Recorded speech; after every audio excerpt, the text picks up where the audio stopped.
নারায়ণগঞ্জ বাংলাদেশের এমন একটি জেলা যে জেলার আছে 400 থেকে 500 বছরের পুরানো ইতিহাস, লোক ও কারুশিল্পের ঐতিহ্য, 500 বছরের পুরানো পানমনগর থেকে শুরু করে আরো অনেক ঐতিহ্যবাহী জায়গা যেগুলো আপনি চাইলে একদিনে ঘুরে দেখতে পারেন। এবং তার সাথে আছে সব মজার মজার খাবার যেগুলো নিয়ে থাকছে আজকের ভিডিও। আপনি যদি প্ল্যান করে থাকেন বন্ধু বান্ধব অথবা ফ্যামিলি নিয়ে ঘুরতে যাবেন ঢাকা থেকে মাত্র 30 কিলোমিটার দূরে নারায়ণগঞ্জে, তাহলে এই ভিডিওটা আপনার জন্য। ঢাকা থেকে নারায়ণগঞ্জে আমাদের যাত্রা শুরু হয় সকাল 9টায়। আমরা রেডি হয়ে বাসা থেকে নেমে পড়ি নিচে। আমরা একদিনের এই নারায়ণগঞ্জ ট্যুরটা প্ল্যান করেছিলাম যাত্রী অ্যাপের সাথে। আপনিও চাইলে আমাদের মতো একদিনের জন্য এরকম ট্যুর প্ল্যান করতে পারবেন, সেটা হোক ঢাকা থেকে নারায়ণগঞ্জ, সিলেট, বগুড়া, রাজশাহী কিংবা চট্টগ্রামের মতো যে কোনো জায়গাতে। আমরা যেটা করি, যাত্রী অ্যাপে গিয়ে ঢাকা থেকে নারায়ণগঞ্জে সারাদিনের একটা ট্যুর প্ল্যান করি, যেখানে আমাদের খরচ হয় মাত্র 4,500 থেকে 5,000 টাকা। এবং যাত্রী অ্যাপে আপনি যে কোনো রাইডে পেয়ে যাবেন 10% ডিসকাউন্ট। ঢাকা থেকে আমরা 1 ঘন্টা জার্নি করে পৌঁছে যাই নারায়ণগঞ্জে। এরপরে প্রথমে চলে আসি সোনারগাঁও জাদুঘর দেখতে। ভেতরে ঢুকার আগে আমরা সবার জন্য টিকিট কেটে নেই, তারপরে আমরা ভেতরে চলে আসি। ভেতরে ঢুকে আমরা সোজা চলে আসি বাংলাদেশ লোক ও কারুশিল্পের জাদুঘরটা দেখার জন্য।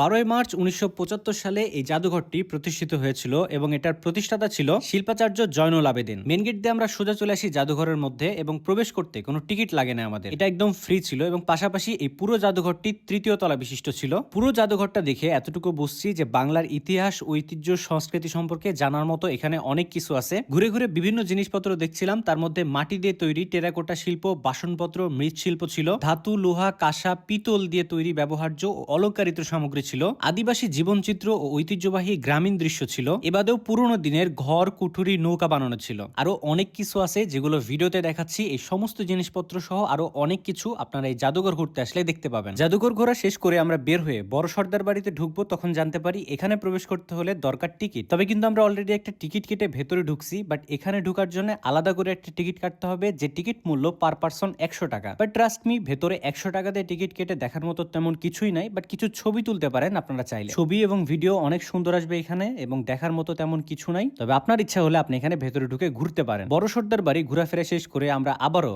যাত্রী অ্যাপের সেই গাড়িতে করে রওনা হই পানাম সিটি দেখার জন্য। পানাম সিটি খুব কাছে ছিল, যে কারণে অল্প সময় আমরা চলে আসি এখানে। তারপরে পার্কিং এ গাড়িটা রেখে আমরা ভেতরে ঢুকতে যাব, তখনই জানতে পারি এখানে ঢুকতে আমাদের টিকিটের প্রয়োজন। টিকিট মূল্য ছিল পার পারসন মাত্র 20 টাকা করে। টিকিট কেটে ভেতরে ঢুকতে যাব, তখনই জানতে পারি যে এখানে ভিডিও করা নিষেধ। ধারণা করা হয় 1500 থেকে 1800 শতাব্দীর মধ্যে পানামনগর গড়ে ওঠে। 12 ভূঁইয়াদের শাসনামলে এবং পরবর্তীতে মুঘল শাসনামলে এটি সোনারগাঁওয়ের ধনী হিন্দু ব্যবসায়ীদের আবাসস্থল ছিল। নগরটি মূলত কাপড়ের ব্যবসা, বিশেষ করে মুসলিম বাণিজ্যের কেন্দ্রবিন্দু ছিল। পানামনগরে প্রায় 52টি ঐতিহাসিক ভবন রয়েছে। পানাম সিটি ঘোরাফেরা শেষ করে আমরা এখন যাব দুপুরের খাবার খাওয়ার জন্য বরিন্দি বাজারে, যে জায়গাটাতে যাওয়ার জন্য আমাদেরকে প্রথমে ফেরি পার হইতে হবে। এবং আমাদের লাক এতই ভালো ছিল যে আমরা গাড়ি নিয়ে যাওয়ার সাথে সাথে ফেরি পেয়ে যাই, এবং আমরাই লাস্ট গাড়ি ছিলাম যেটা ফেরিতে ওঠার পরে ফেরি ছেড়ে দেয়। ভালোভাবে ফেরি পার হওয়ার পরে আমরা গাড়ি নিয়ে রওনা হই সেই বরিন্দি বাজারের দিকে। যারা নারায়ণগঞ্জে থাকেন তারা সবাই জানেন যে আসলাম ভাইয়ের এই তেহেরিটা অনেক বেশি ফেমাস এখানকার। এখানে আসার পরে এনভায়রনমেন্ট দেখে মনে হচ্ছে কোনো বিয়ের দাওয়াতে আসছি। খোলা একটা জায়গাতে টেবিল দিয়ে সবাই মিলে খাচ্ছিল বসে বসে। পাশাপাশি এখানে 2টা গরু দিয়ে প্রায় 8 হান্ডি তেহেরি রান্না করা হয়। এবং এই আসলাম ভাইয়ের তেহেরি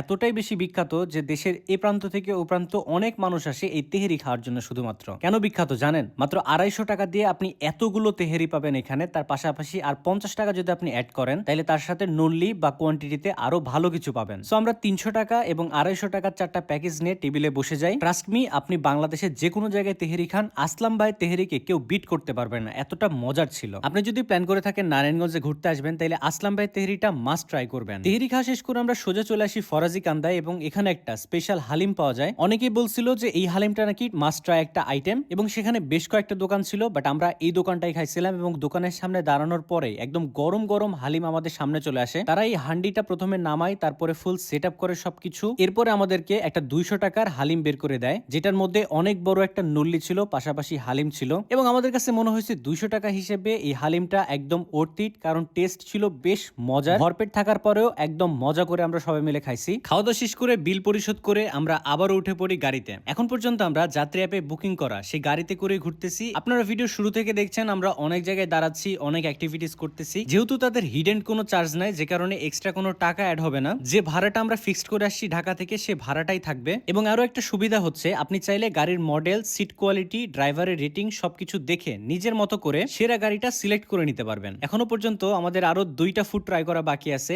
এবং আমরা রাউন্ড ট্রিপ বুক করছিলাম, যে কারণে আমরা এই গাড়িতে করে আবার ঢাকাতে ব্যাক করব। এছাড়াও যাত্রী অ্যাপ থেকে ঘরে বসেই কাউন্টারে না গিয়ে দেশের যে কোনো রুটের বাস টিকিট কাটতে পারবেন কয়েক ক্লিকেই। সবচেয়ে ভালো দিক হলো ভেরিফাইড অপারেটর নিজের পছন্দ মতো সিট সিলেক্ট করার অপশন আর পেমেন্ট করতে পারবেন একদম অনলাইনেই। আমাদের মতো ট্যুরের জন্য গাড়ি বুকিং কিংবা বাসের টিকিট বুকিং যেটাই করেন না কেন, সাকিব J500 এই কুপনটি ইউজ করলে আপনি 500 টাকা পর্যন্ত ডিসকাউন্ট পেয়ে যাবেন। সন্ধ্যার পরে আমরা গেছিলাম বোস কেবিনে, সেখানকার বিখ্যাত চা খাওয়ার জন্য। এই চা নিয়ে অনেক বেশি ইতিহাস আছে আমি যতটুকু লোকমুখে শুনছি। সো এখানকার চাটা মাস্ট ট্রাই করতে হবে, যে কারণে আমরা চাটা ট্রাই করি। এরপরে আমরা গেছিলাম হচ্ছে মাওয়া হোটেলে, যেখানকার গরুর মাংস নাকি অনেক বেশি বিখ্যাত। সো রাতের খাবারটা আমরা মাওয়া হোটেলেই খাই, এবং মাওয়া হোটেলে রাতের খাবার আমরা যে গরুর মাংস আর ভাত দিয়ে খাইছিলাম, এটা আমার কাছে বেশ ভালোই লাগে। গরুর মাংসের টেস্টও ভালো ছিল, পাশাপাশি আমরা ডাবের পুডিং নিছিলাম, সেটাও বেশ মজার ছিল। রাতে আমরা যখন ব্যাক করছিলাম তখন একটা পার্কের পাশ দিয়ে আমরা যাচ্ছিলাম। এটার নাম একটু কমেন্টে আপনারা জানাবেন, আমি ঠিক জানি না সঠিক। পার্কটা দেখতে এত সুন্দর ছিল, রাতের বেলা লাইট গুলো দেখে আমার খুবই ভালো লাগছে। ভেতরে ঢুকার মতো সময় ছিল না, নাইলে আমি পার্কের ভেতরে ঢুকে ঘুরে ঘুরে দেখতাম। সো আপনার যদি প্ল্যান থাকে নারায়ণগঞ্জে ঘুরতে আসার, তাহলে এই খাবারগুলো এবং এই প্লেসগুলো অবশ্যই ঘুরে দেখবেন। ভিডিওটা ভালো লাগলে অবশ্যই শেয়ার করবেন, কমেন্ট করে জানাবেন আপনাদের কাছে কেমন লাগছে, এবং পরবর্তীতে নারায়ণগঞ্জের আর কি কি ট্রাই করা যায় সেই সমস্ত ব্যাপার অবশ্যই কমেন্টে জানাতে ভুলবেন না। ধন্যবাদ সবাইকে ভিডিও দেখার জন্য,